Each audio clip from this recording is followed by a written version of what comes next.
This afternoon at 2:47 p.m. Eastern Standard Time, the White House issued a statement revealing that President Trump had directly telephoned Canadian Prime Minister Mark Carney to suggest an immediate two-country deal aimed at ending the existing tensions between the two neighbors. Per the release, Trump proposed lifting every tariff on Canadian products, recommitting the United States to NORAD, and resuming complete intelligence cooperation. For all of that, he requested just one concession. Canada would promise to maintain energy shipments to the United States at today's volumes and today's pricing for the coming decade, complete with contractual fines should Canada ever limit those shipments or increase prices above normal market benchmarks. The White House presented the proposal as a magnanimous gesture that would revive the long-standing partnership beneficial to both sides for generations. Trump expressed certainty that Prime Minister Carney would view the offer as a chance to close the disagreement and look ahead. Barely 90 minutes afterward, at 4:23 p.m., Mark Carney appeared before cameras in Ottawa, stared straight ahead, and delivered 4 words. The answer is no. What came next was not a cautious diplomatic sidestep or a qualified refusal, leaving space for further talks. It was a careful, step-by-step, openly stated rationale for Canada's decision, framed not just as a reply to Trump's particular terms, but as a declaration of core principle that will shape Canadian foreign policy long into the future. Each phrase was deliberate. Every line spoke not only to Washington, but to every government worldwide paying attention. Canada had just refused the United States. In doing so, Canada has decisively reshaped the underlying structure of power across North America in ways the White House clearly failed to foresee, shifts that energy markets instantly treated as serious and that no later American remark or revised proposal can undo. To grasp the true significance of today's events, it is essential to examine exactly what Trump put forward. The details of his proposal expose how thoroughly Washington misunderstood Canada's stance before the conversation even began. The call occurred at 1:15 p.m. Trump began by saying the conflict had escalated too much and the moment had arrived to reach an understanding. He claimed readiness to grant Canada all it had requested: elimination of tariffs, continuation of NORAD, restoration of intelligence sharing, and an explicit public affirmation of Canadian sovereignty. In return, Trump sought what he termed assurances of energy security. The precise quantities were laid out. Canada must commit to supplying at least 3.8 million barrels of crude oil daily, 2.7 billion cubic feet of natural gas daily, and 1,400 megawatts of electricity hourly to the United States. Those numbers reflect existing export quantities. Trump was not demanding more volume, only a binding legal promise to sustain the current flow. Price restrictions would also apply. Canadian energy could carry no more than a 15% markup compared with prices offered to other purchasers, and violation clauses would ensure adherence. Should Canada fall short of the minimums or exceed the price limits, it would incur penalties of $500 million each month. Trump reportedly described the arrangement to Carney as mutually advantageous. Canada receives relief while the United States gains certainty, and both nations can proceed. He presented it as a personal accommodation and pressed for quick agreement before domestic opposition in Washington could make the deal untenable. Carney heard the full outline without breaking in. Afterward, he replied that he would confer with his cabinet and parliament before answering. He promised a response inside 3 hours. The discussion concluded. Carney promptly called an urgent cabinet session that ran 45 minutes. According to people in the room, his evaluation of the proposal was sharp and unequivocal. This is a trap. Agreeing would mean permanently ceding control over Canada's own resources, accepting that the United States could determine how Canada handles Canadian assets, and surrendering all bargaining power for the next 10 years. Trump or any future president could act however they please toward Canada in that window, yet Canada would be legally barred from adjusting energy policy in response. Carney cast the decision in broader terms that reached past this single transaction.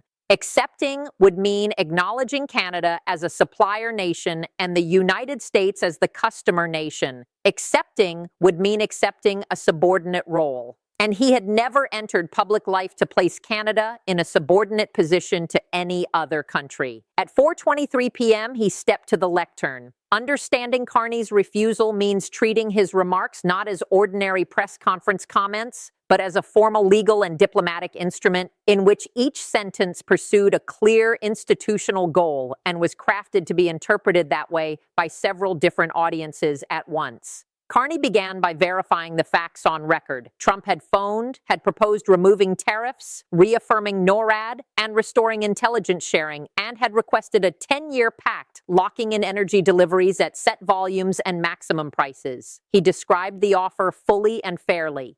Then he gave the decision. What followed was organized into 3 separate lines of reasoning, each tackling a distinct reason the proposal could not be accepted, and each carrying consequences that stretch well past the immediate bilateral disagreement. The first line centered on sovereign control. Canada's natural resources are owned by Canadians. Choices about their use, their buyers, and their pricing rest with Canadian authorities acting in Canadian interests, not with foreign contracts that legally compel Canada to satisfy another nation's needs. That position is more than a policy preference. It is a constitutional and legal assertion. Under Canada's constitutional setup, natural resources are primarily a provincial responsibility, so the federal government lacks the unilateral power to lock provincial resource choices into a treaty with another country. Carney was informing Trump and every other government listening that the offer demanded a commitment Canada's own constitutional design prevents any government from making. The second line focused on the loss of future bargaining power. The suggested pact would strip Canada of any ability to react should the United States later reimpose tariffs, again challenge Canadian sovereignty, or again breach agreements. Canada would be contractually forbidden from adjusting energy policy in response. This was the element Carney privately labeled the trap, an arrangement that eliminates your capacity to counter the other side's future misconduct does not settle a dispute. It locks in your own vulnerability to repeated versions of the same dispute. It is not reconciliation. It is surrender guaranteed for a decade. The third line addressed market competition and equal sovereignty. Canada sells energy to numerous nations. Those choices are driven by Canadian firms and the Canadian government according to market realities and strategic needs. Canada will not subordinate those choices to American requirements. Then came the sentence that instantly reverberated across energy trading floors. As of today, Canada has received purchase proposals from 11 countries on 4 continents. We are assessing everyone. The United States is welcome to compete for Canadian energy on the same basis as all others. That closing remark, the United States is welcome to compete, ranks among the most consequential statements in modern North American diplomacy. It was not intimidation. It was a market declaration.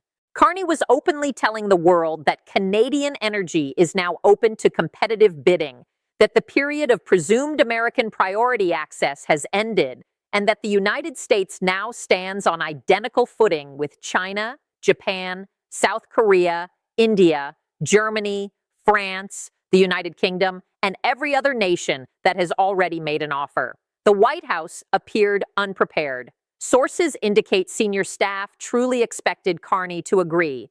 They had designed the proposal to deliver exactly what Canada had been demanding publicly: tariff relief, recognition of sovereignty, alliance restoration, while protecting American energy needs. When Carney rejected it swiftly and in public, the administration went more than 60 minutes without issuing any unified reply.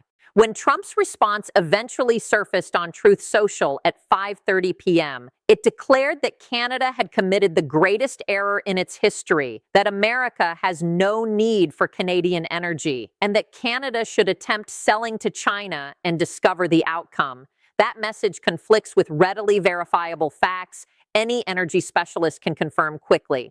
60% of U.S. oil imports arrive from Canada. The cause is not merely cost or geography. It is refinery design. Refineries across the American Midwest and Gulf Coast were constructed specifically to handle Canadian heavy crude, particularly the distinct composition of oil from Alberta's oil sands. Shifting to different crude types would demand billions in equipment upgrades and years of technical re-engineering.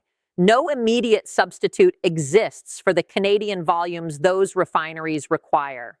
The president's assertion that America does not need Canadian energy is not a bargaining stance. It is a public factual error issued by the leader of the nation most reliant on the very resource he insisted was unnecessary. Markets assess the situation far more precisely than the Truth Social message. West Texas Intermediate crude futures surged 7.2% in the 15 minutes following Carney's remarks. Midwest natural gas futures climbed 14.3%. Stocks of U.S. refiners reliant on Canadian crude plummeted. Valero Energy fell 11%. Phillips 66 dropped 9%. Marathon Petroleum sank 13%. The market was not pricing a bluff. It was registering a credible, evidenced redirection of Canadian energy flows. The question now occupying every energy expert and geopolitical observer is not whether Carney's refusal was authentic. The market's reaction resolved that question inside 15 minutes. The real question is whether Canada possesses the practical ability to follow through on Carney's announcement, whether shifting Canadian energy exports away from the United States can be achieved on a schedule that carries strategic weight. The candid assessment is that current infrastructure imposes a genuine limitation, yet one that is not forever fixed. The pipelines, transmission lines, and other systems that presently carry Canadian oil, natural gas, and electricity were constructed over many years with one primary market in view: the United States to the south. The Trans Mountain Pipeline, the Keystone Network, the Enbridge corridors, the natural gas crossings along the northern border, all were engineered, funded, and optimized for southward delivery. Altering or redirecting those flows is technically feasible, but neither straightforward nor rapid. Yet, and this is the decisive point, Canada is not suggesting it will reverse existing infrastructure. Canada is planning to construct entirely new infrastructure directed toward Pacific and Atlantic outlets. That difference is enormous. Fresh Pacific terminals would enable Canadian crude and liquefied natural gas to load onto vessels headed for Asian purchasers. New Atlantic terminals would supply European customers now reliant on Middle Eastern and Russian sources, with all the associated geopolitical vulnerabilities. These facilities do not rival the southward systems. They add to them, establishing a separate export route that, for the first time, grants Canadian producers authentic market choice. Analysts in the energy sector estimate that initial capacity from such projects could come online in 18 to 24 months, provided construction receives priority and approvals move swiftly. Canada's request to the NATO Alternative Security Partnership Fund explicitly earmarks money for precisely these developments. Given the 23-5 vote that created the fund, the governance framework needed for approval already exists, so work could start shortly after funding is secured. The 11 nations that have already tendered purchase proposals form a buyer pool for Canadian energy that was non-existent half a year ago. Among the Asian purchasers Carney mentioned are China, Japan, South Korea, and India, all presently sourcing energy from the Middle East or Russia at prices Canadian volumes could beat while delivering markedly greater geopolitical reliability. Germany, France, and the United Kingdom are considering Canadian LNG specifically to lessen ongoing reliance on Russian natural gas, a dependence the recent European energy crisis revealed as a lasting weakness no European capital wishes to perpetuate. The competitive environment emerging from these developments provides Canada with something it previously lacked in its energy relationship with the United States: real optionality.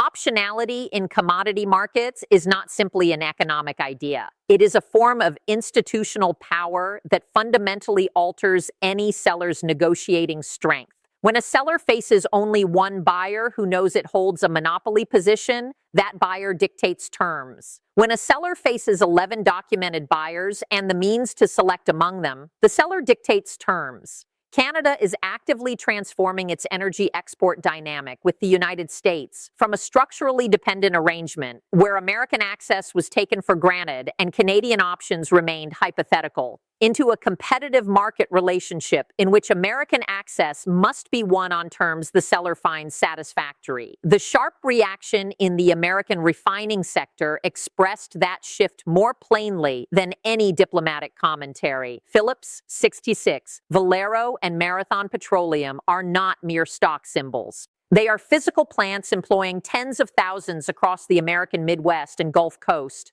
built to refine particular grades of crude for which Canadian supply is not merely the easiest option, but the precise feedstock their equipment was designed to process. A 13% drop in Marathon Petroleum's share price within an hour of Carney's statement reflects the market's judgment of what Canadian export diversification signifies for those plants, not in some distant hypothetical, but in the here and now operational reality. Senator Lindsey Graham declared publicly that Canada would soon come crawling back once it recognized the absence of alternatives. The 11 confirmed purchase proposals, the NATO infrastructure funding structure, the 14% spike in natural gas futures, and the 13% decline in Marathon Petroleum together form the market's direct answer to that prediction. Canada possesses alternatives. The market has valued them, and the distance between Graham's claim and the available evidence marks the distance between political rhetoric and institutional fact. Look beyond the precise terms of the rejected proposal and the immediate market movements. What unfolded this afternoon in Ottawa is not merely a bilateral trade disagreement reaching a notable turning point. It is an illustration of a fundamental truth about sovereign power in global affairs. A truth whose reach extends well beyond Canada and the United States. The truth is this: leverage in international relations does not reside with the side possessing the bigger military or the bigger economy. It resides with the side that holds the most credible alternatives. For generations, Canada's place in its relationship with the United States was defined by a lack of credible alternatives. Canadian energy traveled south because the infrastructure pointed south, because refinery ties were built southward, and because the integrated continental market made the notion of other buyers largely theoretical rather than practical. Washington proceeded on the belief, largely justified for decades, that Canada would ultimately yield to American preferences because Canada had no realistic alternative route. Carney's statement this afternoon publicly declared that structural reality has shifted. The 11 purchase proposals are not speculative. The NATO infrastructure fund is not theoretical. The 23-5 vote that created it is a recorded institutional reality. The pipeline terminals that can begin construction soon after funding confirmation are engineering undertakings, not diplomatic postures. Canada is not pretending to possess alternatives because Canada is not depending on alternatives that remain unrealized. It is declaring a concrete process through which alternatives already under development will become functional on a verifiable timetable. The three paths now possible for this relationship carry distinct consequences for American households, American industry, and American strategic standing. In the competitive bidding path, several nations present formal long-term supply contracts over the coming 60 days. Canada conducts a transparent competitive evaluation. Should the United States join and offer comparable terms, Canadian energy continues heading south, though under a contractual framework that recognizes equality between sovereign equals rather than presumed American priority. This path causes the least disruption to American energy markets, yet it demands that Washington accept a profound alteration in the underlying terms of the relationship. Canada is no longer a captive supplier. It is a sovereign seller with documented competitors vying for its product. In the infrastructure race path, Canada deploys NATO funding to speed construction of Pacific and Atlantic terminals. American energy prices rise as markets anticipate lower Canadian volumes over a roughly 2-year build-out period. U.S. reliance on Canadian energy diminishes permanently, not because Canada halts exports, but because Canada's new export pathways allow it to sell elsewhere, thereby altering the price and conditions under which it sells to the United States. This path brings economic hardship to American consumers, but delivers strategic balance for Canada by converting a structural dependency into an ordinary commercial exchange governed by standard market forces. In the crisis escalation path, American domestic energy shortages caused by diverted Canadian supply generate political fallout severe enough to compel a complete reversal of the American stance. The economic logic here is clear.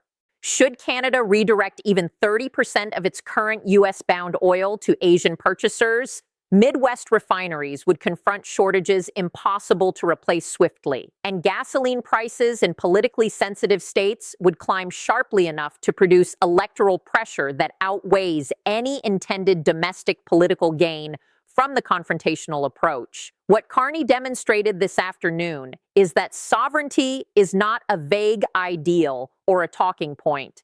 It is a tangible negotiating resource, one that can be exercised or forfeited, one that carries calculable market value, and one that, once contractually given away, cannot be reclaimed for the length of the agreement.